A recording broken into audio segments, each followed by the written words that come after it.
नमस्कार सर्वांना, श्री स्वामी समर्थ। बघा, आज ना माझ्या मैत्रिणीच्या इथं धोंडे जेवणाचा कार्यक्रम होता। तर आम्ही सगळ्या मैत्रिणींनी मिळूनच स्वयंपाक केला पुरणाचा। खूप भरपूर स्वयंपाक होता, पण आम्ही कधी पण नेहमी मिळूनच स्वयंपाक करतो, काही बाहेरून वगैरे स्वयंपाक आणत नाही।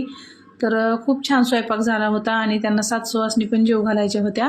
तर मग 7 सुवासिनी जेव घातल्या आणि मग नंतर ना जावई बापूची पूजा करतात आमच्या इथं। तर मग जावई बापूचा मान सन्मान वगैरे केला, आजींनी पाय वगैरे धुतले त्यांचे आणि त्यांना औक्षण वगैरे करून घेतलं। आमच्यात अशीच पद्धत आहे बघा, धोंडे जेवण करतात आणि औक्षण वगैरे जावायचा मान सन्मान करतात ह्या महिन्यामध्ये।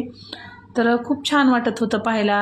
आणि आजी बघा, शेवटचीच पिढी आहे बघा ही असं करणारी, एवढा मान सन्मान कोणासाठी टाईम काढणं एवढा।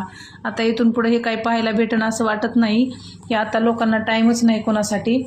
तर बघा, ह्यांनी किती छान औक्षण वगैरे केलं, आम्ही सगळे बघत होतो बसून, खूप छान वाटत होतं पाहायला।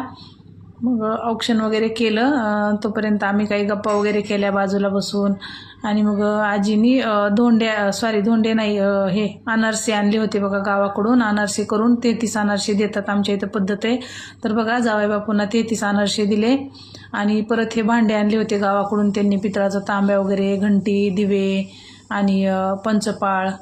खूप छान चमचा होता एक मोठा मस्त, सगळे भांडे आणले होते छान, किती सुंदर दिसत आहेत। आणि मग मुलगी आहे माझ्या मैत्रिणीची, तर तिने बघा आईची ओटी भरायचं निघाले ना आता, तर मग तिने आईची ओटी वगैरे भरून घेतली।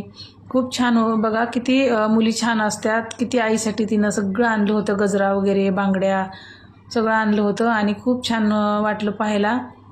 कार्यक्रम खूप छान झाला आणि त्या दिवसाचा म्हणजे आनंदच वेगळा होता। दिवस कुठं गेला काही समजलं सुद्धा नाही।